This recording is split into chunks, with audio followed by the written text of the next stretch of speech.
अपने पसंदीदा शो के फुल एपिसोड देखने के लिए अभी डाउनलोड करें दंगल प्ले ऐप।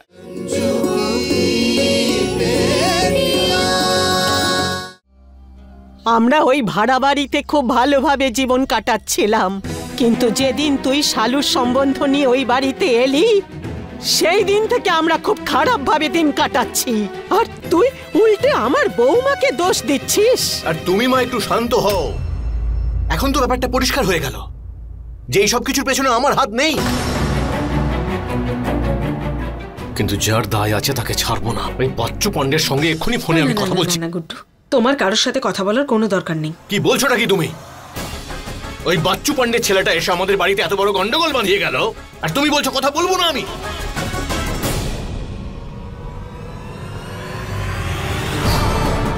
ও গড, এখন যদি গুড্ডু বাচ্চু পান্ডের সাথে কথা বলে তাহলে তো সব গন্ডগোল হয়ে যাবে।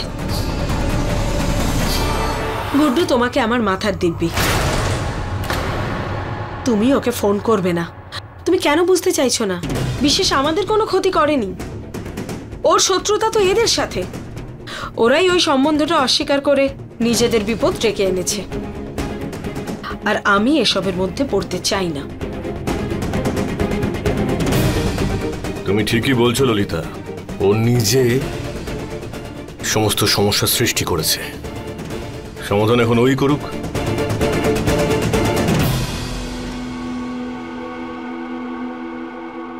বেয়ান দিদি, যদি আপনার বৌমার এখানে অধিকার চাইবারই ছিল সেটা সোজাসুজি চাইলেই পারতেন। এত কিছু নাটক করার কি দরকার ছিল? এখন কে জানে বিশেষের সাথে ওর কি কি ডিল হয়েছিল। মা, আমরা ওদের এই বাড়িতে থাকার জায়গা দিয়েছি, কিন্তু এই প্রত্যেক দিনের ড্রামা এখানে চলবে না।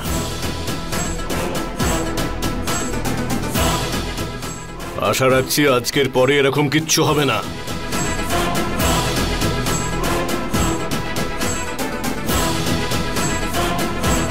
গুড্ডু, আমার কথা শুনে যা।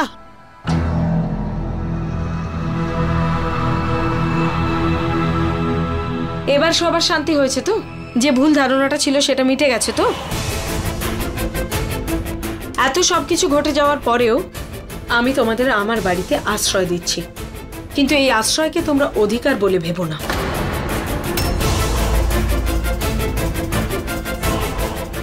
আর মা, আমি খুব খুশি যে আপনার ভুল ভেঙেছি। আমি এতটাও খারাপ নয় যতটা আমার সম্পর্কে বলা হয়েছিল।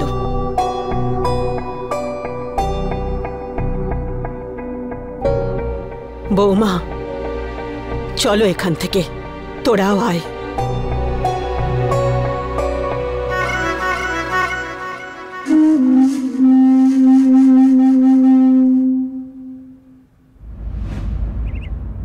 ম্যাডাম, আপনি তো বলেছিলেন মা আমাকে ক্ষমা করে দেবে, কিন্তু মা তো সেটা করলো না। আরে, যখন মা লক্ষ্মী খুশি হয়েছেন তখন মাও খুশি হবেন। এই নাও তোমার দারুণ অ্যাক্টিং এর পারিশ্রমিক। কিন্তু এর লাভ তো তখন হবে যখন ওই 5 মূর্তি আমাদের বাড়ি ছেড়ে চলে যাবে। হ্যাঁ মা, ওদের যদি লজ্জা শরম বলে কিছু থাকে এই বাড়িতে, তাহলে আর একটুও থাকবে না। কিন্তু ম্যাডাম, ওই রঞ্জু বৌদি জিজ্ঞেস করলে বিশেষ যদি সব বলে দেয় তাহলে?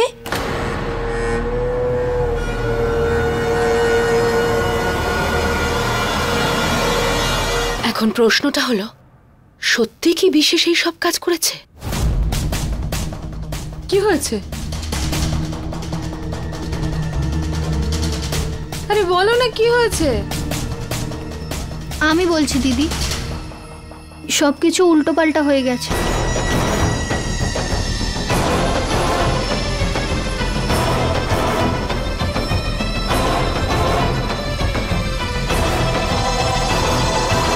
দিদি, আমার কিন্তু প্রথম থেকেই বিশেষকে সন্দেহ হতো। এবার তুই চল, এক্ষুনি গিয়ে ওকে মজা দেখাবো। চল। বুলবুল, রাগের মাথায় নেওয়া কোনো সিদ্ধান্ত সঠিক হয় না। আমি কথা বলবো বিশেষের সাথে কাল, আর যদি সত্যি ওই কাজ করেছে তাহলে বাড়ি ছেড়ে আমরা কালই চলে যাব। আমরা এই বাড়ি ছেড়ে যাব না। এটা আমার ছেলের বাড়ি, ওই ললিতার নয়। কিন্তু মা, আপনার ছেলে আমাদের মন থেকে গ্রহণ করেনি, বরং বাধ্য হয়ে আমাদের এই বাড়িতে থাকার জন্য একটু আশ্রয় দিয়েছে। কিন্তু যদি এই সব কথা সত্যি হয়ে থাকে, তাহলে তো আমাদের এই বাড়িতে থাকার আর কোনো অধিকার নেই মা। ঠিক আছে, মেনে নিলাম এই সব বিশেষ করেনি, কিন্তু ওকে তোমরা জিজ্ঞাসা করলে ও সবকিছু স্বীকার করবে কি? আপনাদের রাতের খাবার বানানোর সময় হয়ে গেছে, রান্নাঘর খালি আছে।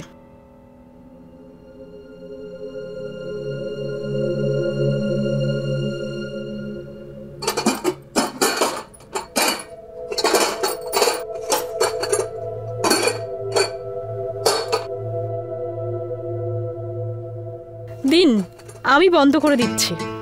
এটা নতুন স্টাইলের কুকার, আপনি এটা পারবেন না। কেন বন্ধ হবে না? প্রত্যেকটা জিনিস মানুষের ব্যবহারের জন্যই তৈরি হয়।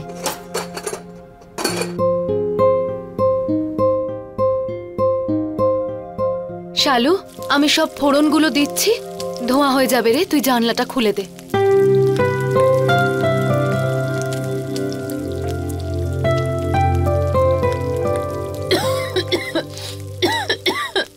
আরে মুনিয়া, তুমি জুস রাখোনি কেন আমার রুমে? আর এই কিচেনের জানলা কোন বদ্ধ খুলেছে? ওই ফোড়ন দিচ্ছিলাম তো, তাই রান্নাঘরে ধোঁয়া না হয়ে যায়, তাই জানলা খুলে দিয়েছি। মুনিয়া, তুমি আমাদের লাক্সারি কিচেনের ব্যাপারে বলনি কি? অবশ্যই এতে তোমাদের কোনো ভুল নেই। মডিউলার কিচেন দেখাতে দূরে থাক, তুমি নিশ্চয়ই এ ব্যাপারে কখনো শোনোনি। বাই দ্য ওয়ে, আমাদের কিচেনে ধোঁয়া এক্সস্ট ফ্যান টেনে নেয় আপনা আপনি, সেটা বের করার জন্য জানলা খোলার দরকার পড়ে না। বুঝতে পেরেছো? তুমি ওদেরকে বুঝিয়ে দাওনি?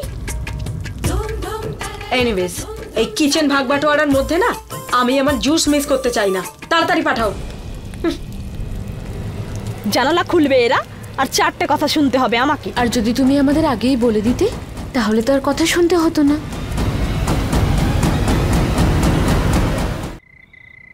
মা, মা কোথায় তুমি? খুব জোরে খিদে পেয়েছে। আরে মাকে কেন ডাকছিস? খাবার তো সামনেই রয়েছে, খেয়ে নে। মা, আজকে কি খাবার আছে মা? আরে আসছি, কেন চেঁচাচ্ছিস? এই যে দেখ।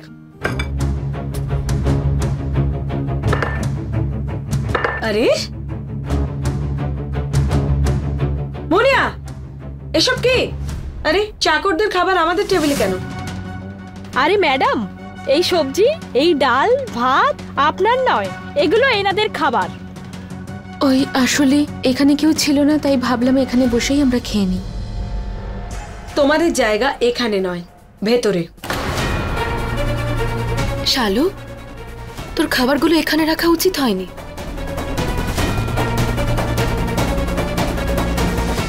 মা নমস্কার। মা, আপনি এই মুগের ডাল আর ভাত খাবেন? কেন, কি হয়েছে? খাবার হিসাবে এগুলো খারাপ কি? না না, আমি তো এমনিই জিজ্ঞেস করছিলাম। আমার গুড্ডুকে ছোটবেলা থেকে এইসব খাবার খাইয়েই বড় করেছি। আরে না না, এমনিই বলছি। আপনি রাগ করছেন কেন? আসুন না, আমাদের সাথে বসে খান। মা, খাবারের কি সুগন্ধ বেরোচ্ছে! হ্যাঁ হ্যাঁ, দেখ না, পিৎজা আছে, রসগোল্লা আছে, বিরিয়ানি আছে, শাহী পনির আছে, এই তো। এমনিতে ললিতা, এই সব সংস্কার আর সভ্যতা লোকজন না মাটিতে বসে খাওয়া দাওয়া করে, তাহলে এরা সবাই মাটিতে বসে। মা প্লিজ, আমি তো শুধু মাকে নিয়ে ভাবছি। 1 মিনিট ম্যাডাম, আমি ভাত ডাল আর সবজি সরিয়ে দিচ্ছি। দাঁড়াও।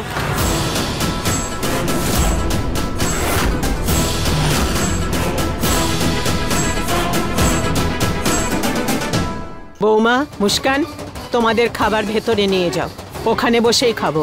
আর এমনিতেই এই সমস্ত খাবার আমাদের হজম হবে না। মা, আপনি আমাদের সাথে বসে খেলে আমাদের খুব ভালো লাগবে, আসুন না। না, আমরা স্বাভাবিক, আর এই স্বাভাবিক খাবারই আমরা খাবো। ওই সমস্ত বিশেষ খাবার তোমরাই খাও। চলো। ললিতা, এই বুড়িটা না খুব উঁচু দরের জিনিস, এত সহজে ভাঙবে না। আরে মা, তোমার ললিতারই বা সহজ কাজ আর কবে পছন্দ।